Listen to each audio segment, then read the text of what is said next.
Hello, everyone, and welcome to episode 262 of the 8-Bit Adventures podcast.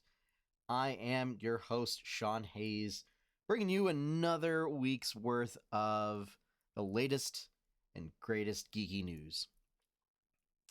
So, got a couple of, got a lot of gaming-related stuff, some of it good, some of it not so good. As well as we have some news on the next World of Warcraft expansion. So, you know, it's always a tricky thing. I think it's still important to report on it. I'm still sort of in a tenuous wait and see sort of pattern. Trying to see if Blizzard is going to, rectify a lot of the problems that they had. Hopefully they actually show proof that they're fixing those issues by the time this expansion comes out. Because I canceled my sub. I'm not paying for the game anymore.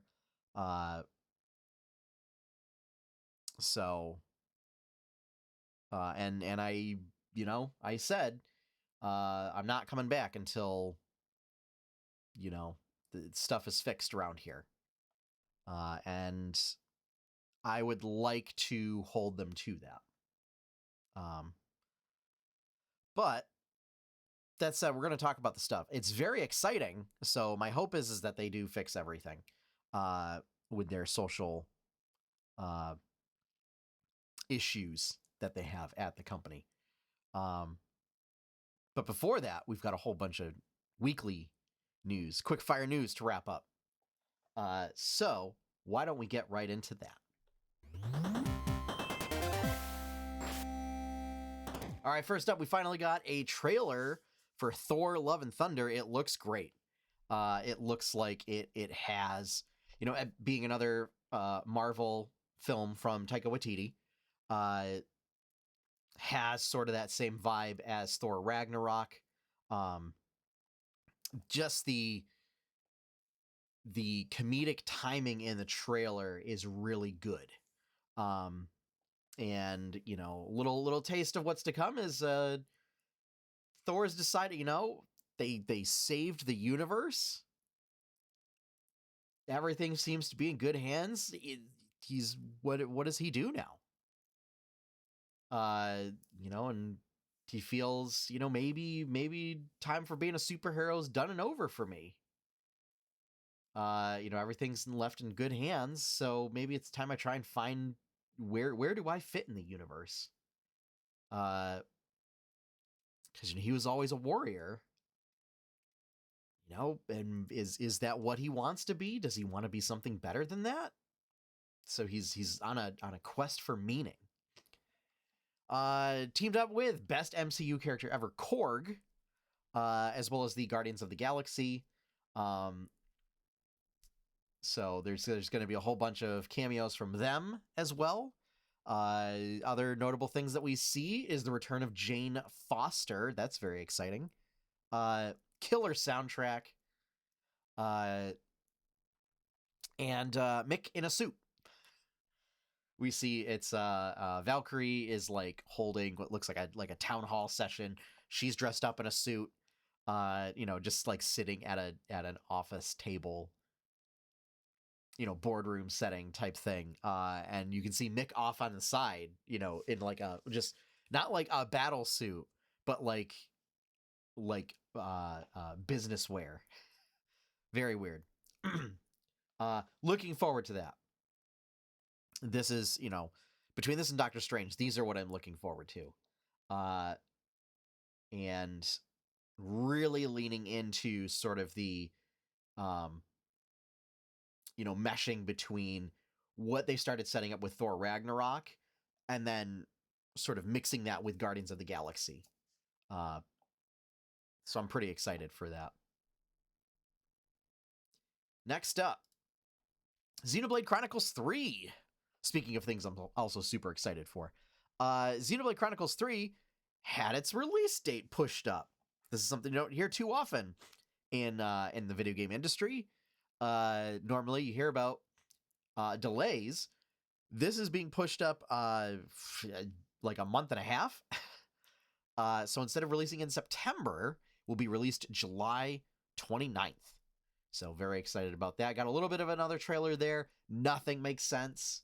But it does look like we get some sort of Nupon heroes, which is the most important thing. So very excited for that. I'm sure if there's going to be like some sort of June direct to compensate for E3 not happening, we'll probably see more info about it there. Next up, Sega is reportedly planning big budget reboots of Crazy Taxi and Jet Set Radio, alongside some sort of initiatives to provide long-term revenue and regular revenue.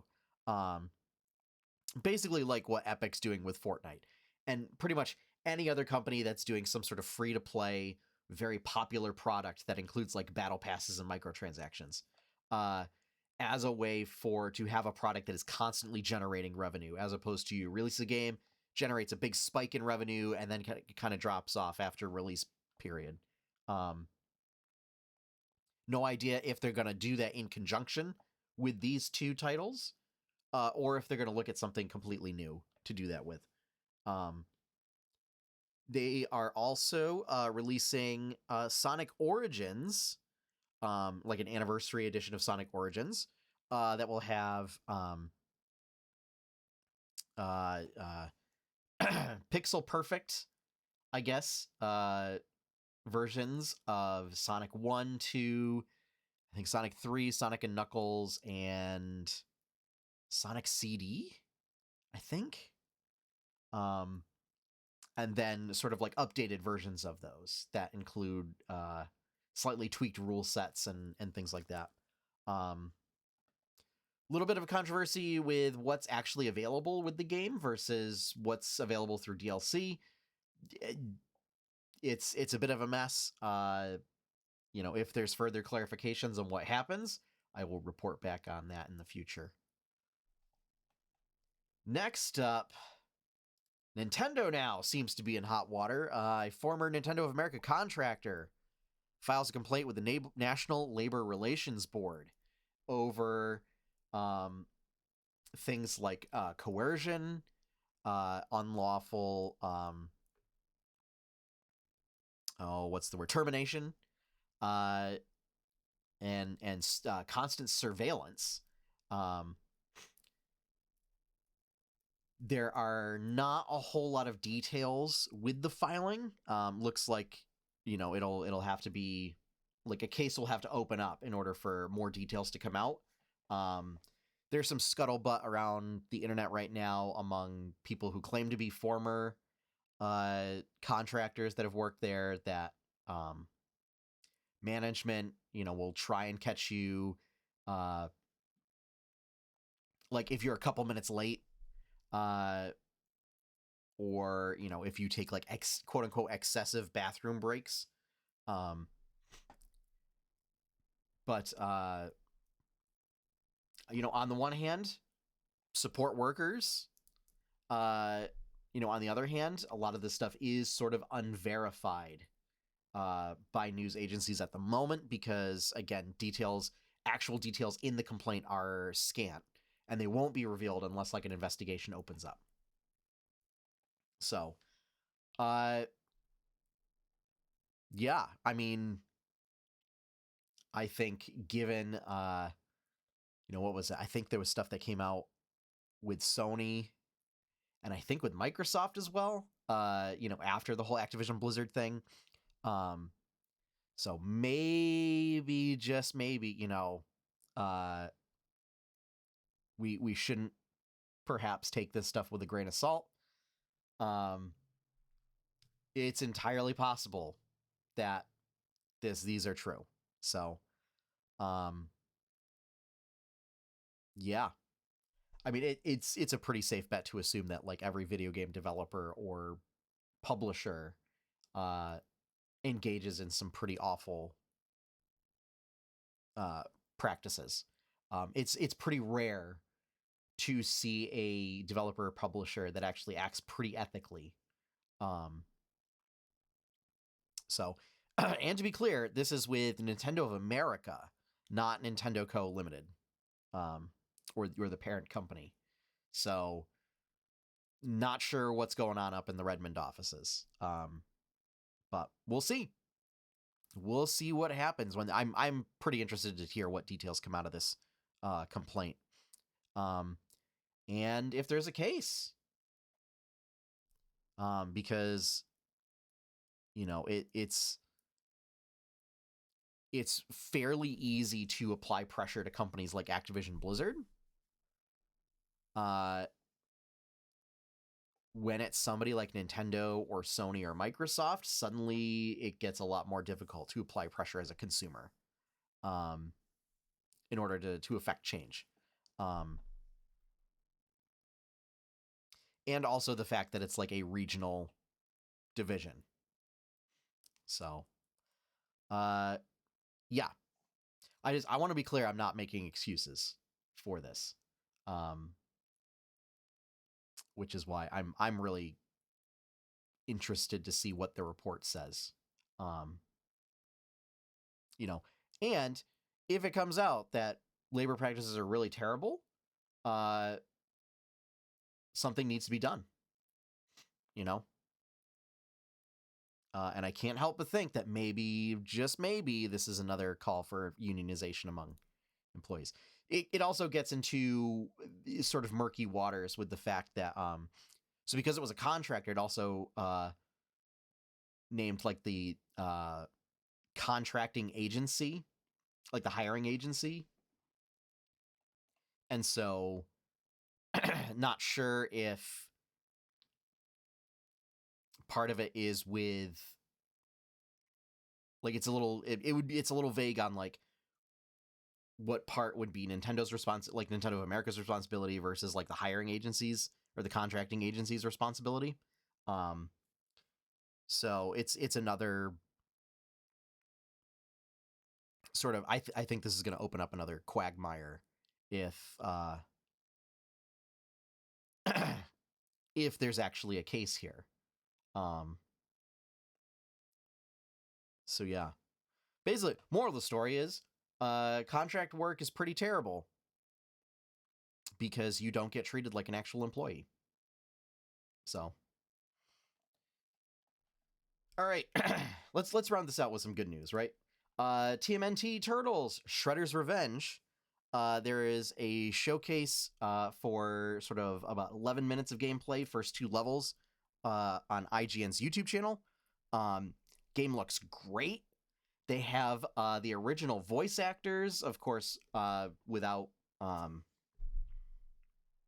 Shredder's voice actor. Just want to make sure. James Avery, right? Yes. Okay. I got a little concerned that like jewelry was the first thing that showed up. Because obviously James Avery unfortunately passed back in 2013, 2014. So they will have a replacement for that, but otherwise it's all the original voice cast from the 1980s cartoon.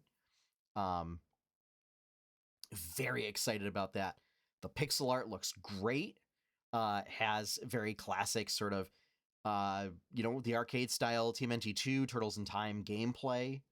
And it looks like a return to form of classic Ninja Turtles stuff. I'm very excited about this game. It's coming to like all platforms this summer. So go check out that video and just get a feel for what it's like. I'm super pumped for it. It is almost like it's a very clear love letter to that style of 2D brawler, side-scrolling brawler Turtles game, and I am here for it. So yeah, that is going to round out our quickfire news for this week. So why don't we talk about World of Warcraft?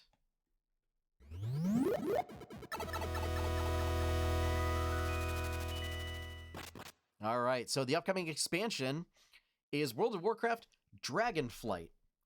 There was a leak, rumors and a leak or something a couple weeks ago that the next expansion was going to be Dragon Isles.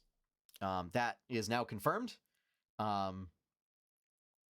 Seems like this is going to be an expansion where it's not necessarily some big end of the world type thing that's happening. It's just the story of the expansion is the Dragon Isles are where the dragons are from, and dragons, of course, being very integral into the history and lore of World of Warcraft and the Warcraft genre, the Warcraft series. They're from the Dragon Isles. Dragon Isles is supposed to be a location very steeped in primal elemental magic, and so as Azeroth started weakening after the Sundering, that magic started to fade. And so dragons had to venture out into the world to go protect it. And so they put this enchantment over the land that said, that until the magic comes back, nobody's going to be able to find this place, including us. And so when the magic comes back, light the beacons, to the sort of residents that were left there. So the beacons are lit, the dragons are returning, and I guess instead of militaries going there, it's basically we're gonna accompany archaeological expeditions there, and then come to find out it's dangerous, and that's where adventurers come in, and adventurous for both, or dangerous for both mortals and dragons.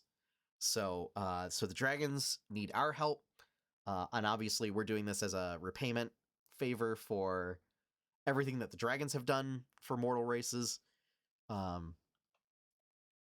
So looks very exciting. A lot of dragon stuff being tied into the expansion itself. Getting a new race, the Drakthir, which will be available to both factions. They're also doing the cross-faction stuff.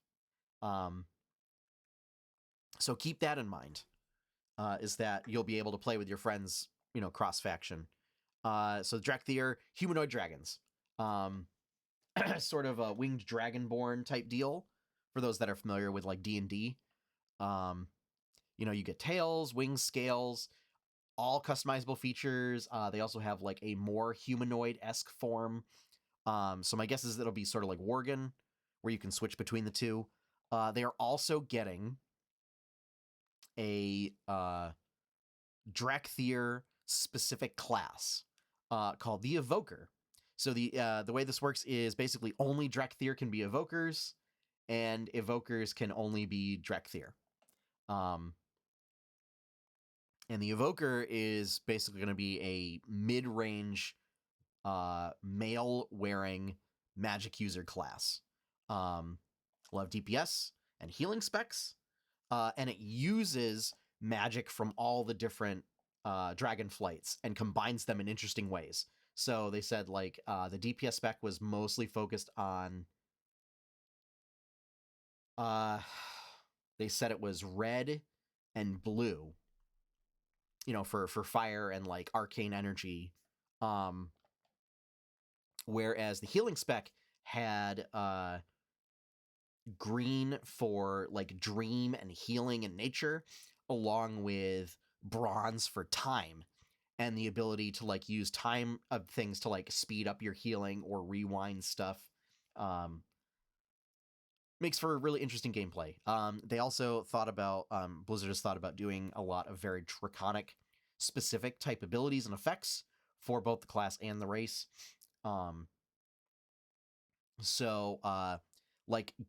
Getting deep breath, so that, your character will jump up into the air, take a deep breath, and then sort of strafe, doing a breath weapon as they fly across the battlefield. Very, very neat, very interesting. Doing things like claw swipes, wing buffets, tail swipes, breath weapon attacks, all sorts of very dragon themed abilities to go along with that. It will be hero class, and they will get a starting zone on the Dragon Isles. Sort of like Death Knights and Demon Hunters do in their respective campaign settings or expansions. In addition to this, dragon riding will be a core component to this expansion. So sounds like we'll get an upgraded form of flying right from the get-go. So that sort of answers the question. And because we're going to get it from the get-go, they're going to, my guess would be, build the world with flying in mind, since they want to make it a core feature. I think this is smart. I think this gets around the whole what do we do with flying? Like, do we do the very unpopular take away flying until, one patch in, and then start doing the Pathfinder achievements in order to unlock flying? And instead lean into it and say, it's going to be available from the get-go. Let's incorporate that into our level design. Which, they could do with any expansion. I mean, if you're looking at endgame expansion type stuff, by that point, people have flying. So just assume that people have flying for the latest expansion. Maybe give them a flying mount. But anyway, so I say it's slightly different in that these specific dragon mounts, you will get one mount, customizable, so you can make it look however you want. You can to fully lean into your own individual pet dragon. So it's not like the existing dragon mounts where it's like, oh, you got the time lost proto drake or something. This is you have full control over like your armor, like your dragon's armor and how it looks and its scales and horns and features and wing type and things like that.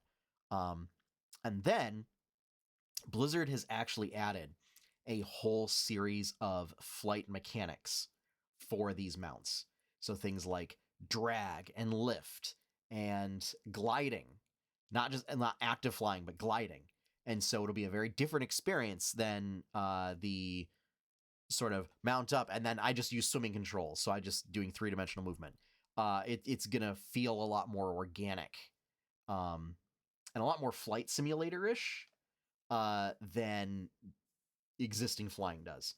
I don't know if they're going to retrofit the flying system onto existing flying mounts. I think that might be the way to go moving forward.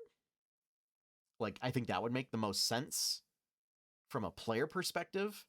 But, that I don't know how that framework is being built. If they can't just build it into the existing flight system. So, or if it's like a variable that gets set for, depending on what mount type. I'm not sure. But yeah, I mean, they were doing barrel rolls and loop-de-loops and, diving to gain speed and then pulling out of that dive and gaining all sorts of altitude off of it. I'm sure it'll be very exciting and very interesting. In addition to that, talent trees are back, folks. It looks like Blizzard is basically leaning into the, things have been terrible, and we admit that we've been wrong about a lot of things. So we're going back to talent trees. So some caveats. It's not going to be the previous form of the talent trees prior to the Mists of Pandaria talent revamp. Like that talent revamp, though, you will be able to, I presume when you're in town, reallocate your talent points for free. You will be able to save your talent expenditures into like different loadouts. So that way you don't have to like go in and manually respend your points every time. you will have two sets of trees. One will be for your class and one will be for your spec. And they will have granular points that allow you to either gain new abilities or focus on existing ones. Sounds like they might take existing either talent abilities or like extra feature abilities from classes and bake them into this system. So if you want to keep like everything that you have currently available, you may have to like follow a specific path in the tree to get that stuff.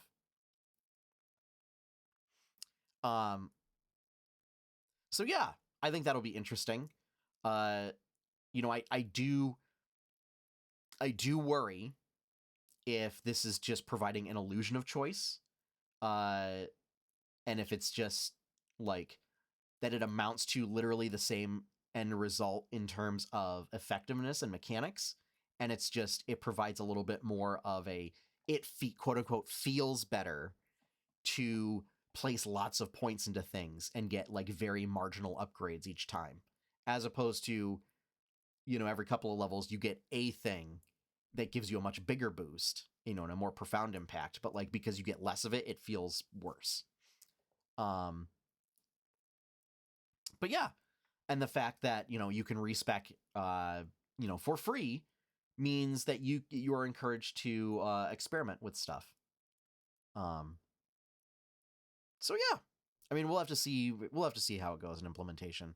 You know, I kind of worry that it'll just get taken over with theory crafting, and that, you know, people will, you know, look at your build and be like, your build's wrong, go away, like you're not allowed to be on our raid team or whatever. I don't know. I feel like raiding, at least currently, might be in a sorry enough shape that people might not be able, well, unless you're a hyper competitive raid guild, you may not have the luxury. Like, you may just be hurting for people and just be like, yeah, we'll take you. You want to try out some weird build? Sure, go for it. Like, we need the bodies. I say this as somebody that has not been on a progression raid team since Wrath of the Lich King. Was the last time that I did progression raiding. And even, you know, I took a break in Cataclysm, came back in Pandaria, like later Pandaria. And by that point, like, wasn't even really doing raiding at all. So this is, you know, more for my feelings for people who, you know, just want to try out stuff, kind of test out something that might be fun and could be effective, but because it's not a quote unquote meta build, may face difficulty finding acceptance into raid groups and mythic groups and whatever, all the weird stuff people are doing these days. There's also going to be a UI revamp. Blizzard is providing a little bit of a facelift to their current UI, which will include movable elements. You will no longer, like, if you want to get really down and fine tune things, like, you might still, you know, want to use something like Bartender as an add-on, but like, you will be able to move around elements on your screen to different locations and set things up, you know, and hide elements too. So like, maybe you don't want all these different functions and stuff visible. You know, maybe you just want like the bare minimum information visible. You can do that. You'll be able to do that. And stuff looks like it will be vector based now, so it will upscale a lot better for higher resolutions and bigger screens.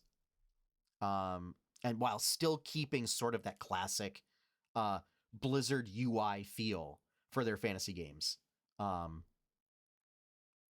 You know, with like griffins and wyverns. That's right. I wanted to call it manticores, and I'm like, that's what it is, but like, they don't call them that. But yeah, so wyverns and griffins and all that stuff's like the very statuesque UI. They are going to keep that overall theme to it, but give it a little bit of a facelift and make it a bit more future proof. So that I'm a big fan of UI design. I'm very excited for that.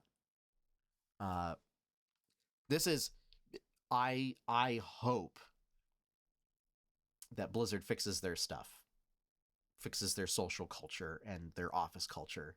Because I would, from what I'm seeing, I'm excited for it. And I would like to jump back in. When it comes out, I will add that caveat. Current state of the game right now, no, I'm not interested. Which, admittedly does make the decision to quit a bit easier. But yeah, Blizz, fix your nonsense. All right? Because it'd be nice to come back to enjoy all this stuff. Because we're also getting crafting revamp.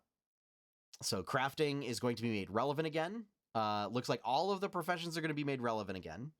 And they're looking at ways on doing really good gear or different ways to like augment gear. And doing work orders. So we've heard these in the game before, namely, during the Warlords of Draenor thing where you would submit work orders and like it would just automatically spit stuff out for you. What this will be is, let's say that you don't have any crafting professions. You picked gathering professions because or you picked alchemy and herbalism because you're a hardcore raider and you want to make your own potions and be able to sell stuff for oodles and oodles of money. And so you did the meta build of alchemy, herbalism, or maybe you went herbalism mining to make money. But you need gear, right? And you want fun items that people with, say, leatherworking, tailoring, blacksmithing can craft. Or maybe you need gems. Maybe they're going to finally do something with gems again for gear. And let's say you're really good at getting materials.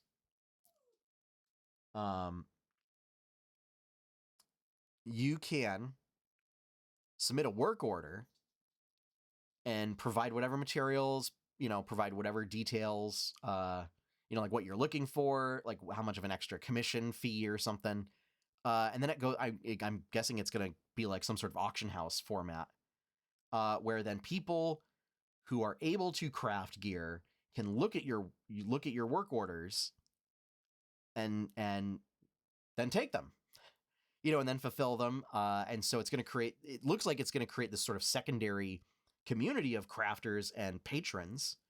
So that like if you build up a reputation as somebody that like makes really quality goods, because you have the skill to do it, or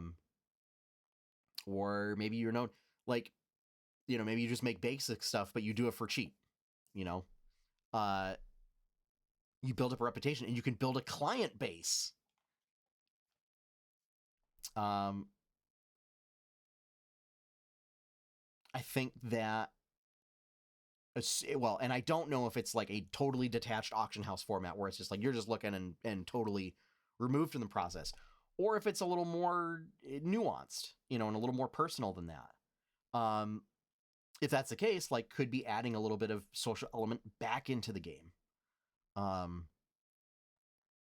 don't know. I'm excited for the work order thing, because for me, leveling my leatherworking or leveling my crafting professions was always the issue of like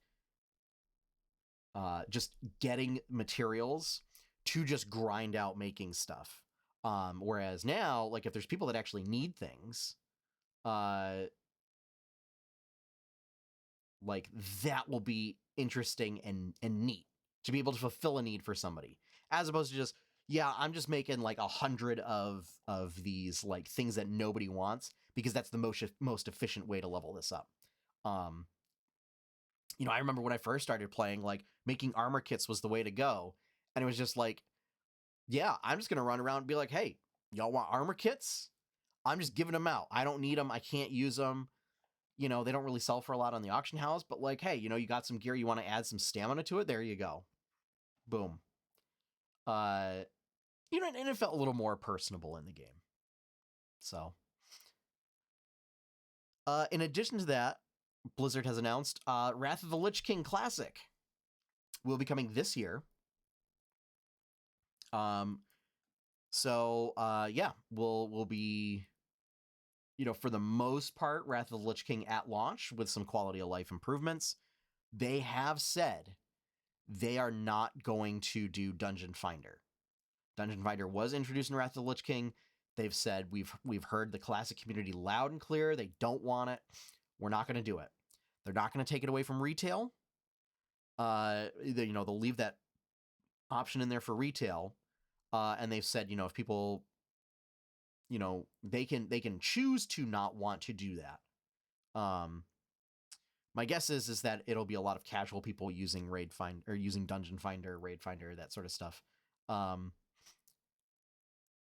You know, I think maybe on roleplay servers, you might see folks a lot more using meeting stones and things like that. But yeah, so Wrath of the Lich King Classic will not include Dungeon Finder. We'll just have a couple minor tweaks here and there. But otherwise give you that classic experience for Wrath of the Lich King. One thing that we see in both of them, in both Dragonflight and Lich King Classic, are the Tuskar. Tuskar coming back for Dragonflight. They were a fan favorite from Northrend. So we'll see them again. New models, revamped models, and upscaled for higher resolutions. Will include little baby Tuskar too. So very exciting. Looking forward to it. So yeah, I don't think they gave. Let's see. Well, of course, that's the first thing that comes up.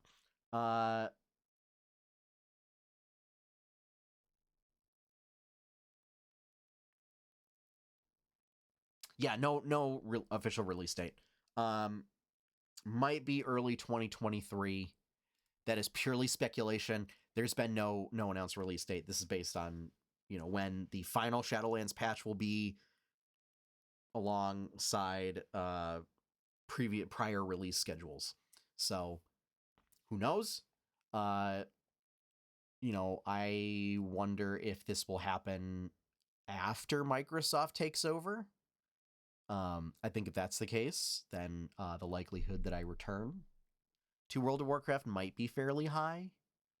But again, it is entirely reliant on the issues getting fixed.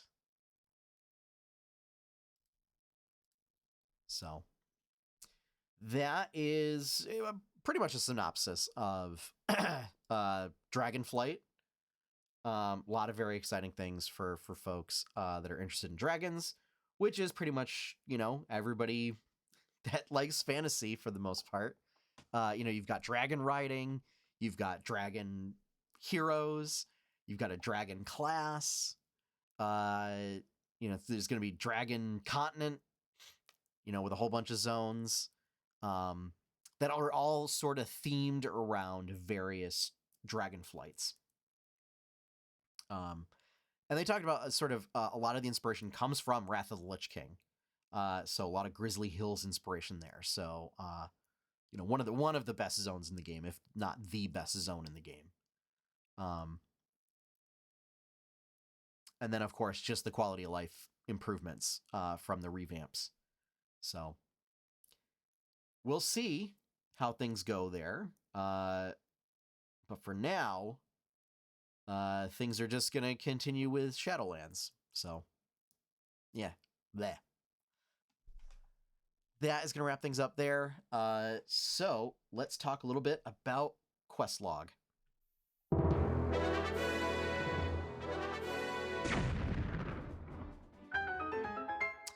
So I managed to get both of the goals done for this past week, coloring another Chapter 1 comic. So 8-Bit Adventures Chapter 1 Comic 98 has been colored and completed.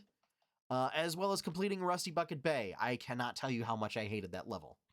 It is frustrating to no end, and it's bland. It really is just like so many of the other levels are really interesting and unique in Banjo-Kazooie, and Rusty Bucket Bay is just awful. Like, it's not interesting. It feels like they just phoned it in, like that they had to hash out one more level to just add filler to the game. So yeah, I'm glad it's done. Next week is doing comic number 99, as well as completing one of the best levels in the game, Click Clock Wood, which is, for those that have never played Banjo-Kazooie, first off, it's a platformer where you go around collecting puzzle pieces called jiggies, doing things like you would for Super Mario 64, like various little tasks and stuff, except each level has 10, and it doesn't kick you out of the level when you collect one. Click Clock Wood centers around a big giant tree in the center with, a couple like lots of branches going off to do their, have their own sort of sub-levels. Inside the tree is like its own sub-level. Around the tree, there's like a lagoon around it. But there's 4 seasons for the tree, and each of the seasons dramatically changes like what's available, what's open, what's closed, whether you can access, certain areas, power-ups, and everything, the enemies that show up. And so really you get a kind of 4 levels in one.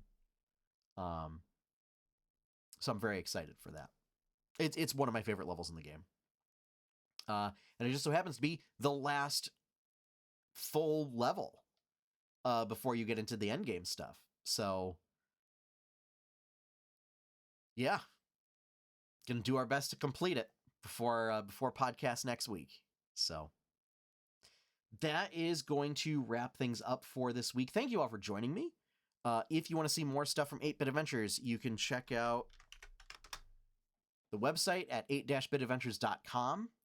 If you would like to help support things like the 8-Bit Adventures comic, my artwork, this podcast, a couple of the other sister podcasts like Tales of Jamora, Berkshire Bites. You can become a patron over at patreon.com/8bitadventures. Patrons can get benefits for as little as $1 a month. You can connect to Discord. You can connect to Patreon. There's a special thing on the website for it.